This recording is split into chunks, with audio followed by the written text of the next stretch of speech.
I have now given 26,296 rides between both Uber and Lyft over 11 years. I have driven full-time in years past, and now I drive part-time. So how has my driving evolved over the years, and what does a typical day of rideshare driving look like for me now? Let's discuss.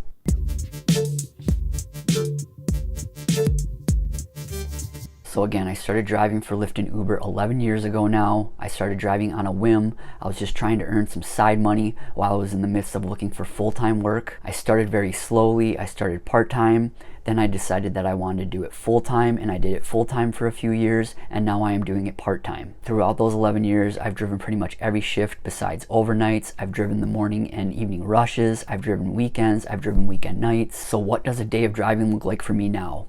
First off, I drive about 20 hours a week. I drive 10 hours a day, Mondays and Tuesdays in the Minneapolis and St. Paul metro area. I typically start my day of driving around 9 a.m. Yes, I could start it earlier. I could start at like 7 and hit that morning rush for a couple hours, but I personally am not a morning person, so I choose to start a little bit later in the morning. I live in a first-ring suburb of Minneapolis. I'll go online on both driver apps and wait for a few minutes and see if there are any requests available in my area.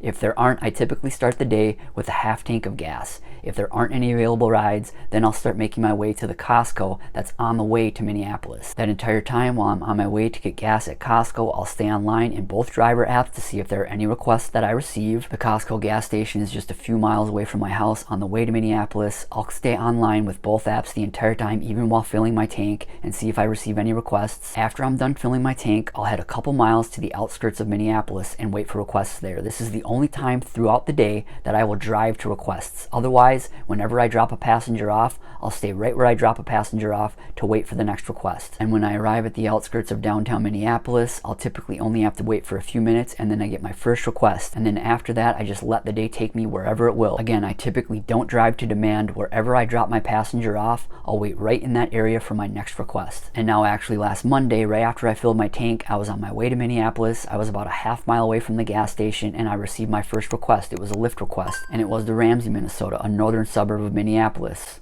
Throughout that day, I was also as far southwest as Victoria and as far east as the airport. A spread of about 70 miles and an hour and a half between all three of those locations. That day I drove 244 miles, but between Monday and Tuesday I typically average about 200 miles a day. Mondays are typically my heavier days in terms of mileage, and then Tuesdays they're a little bit less. And as far as the only time that I am offline throughout that 10 hours of the day is during lunch. I'll eat any time between typically 11:30 a.m. or 2 p.m. Again, that's typically the only time I'm offline all day throughout the 10 hours. I'll typically be offline for 15 minutes for lunch, and then I'm back online on both apps. Overall in Minneapolis and St. Paul here, the requests are pretty consistent throughout the day. I'm typically, my slowest part of the day is from 10 to noon, and my busiest part of the day is typically from 2 to 5. From 2 to 5, I'm usually completing back-to-back requests. I usually don't have any downtime during that period. It's non-stop for those 3 hours. My current acceptance rate on Uber is 54%, and my acceptance rate on Lyft is 58%. Here in Minnesota, we now have a guaranteed rate structure during period 3, so I am not accepting anything typically less than 5 miles. I want those longer rides. I'm aiming for requests longer than 10 miles. Anytime I see one of those, I snap accept those,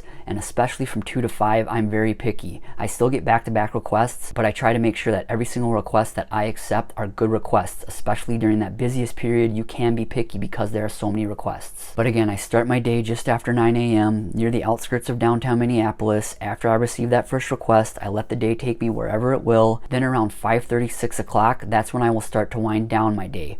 And at that point, no matter where I am, I try to filter requests towards downtown Minneapolis or downtown St. Paul. Typically 90-95% of the time I will receive a request that will bring me towards downtown Minneapolis. And sometimes I'll receive requests that will bring me within a couple miles of my house. That doesn't happen too often. Again, I'm in a first ring suburb. I'm about 6 miles north of downtown Minneapolis. I typically will reach downtown Minneapolis around 6:30. Then once I reach there, I'll go into destination mode and I'll set my house as the destination. And since my house is only about 6 miles away, those destination mode requests are fewer and far between. I won't receive those too often, so I'll typically wait about 10-15 minutes to get a request. If I don't, then I'll stay in destination mode and I'll start to drive home. And I'd say about 75% of the time when I'm in destination mode headed home, I won't receive a request. That 25% of the time, I'll typically accept the request and bring me closer to my house. But yeah, that's what a typical day of driving looks like for me now.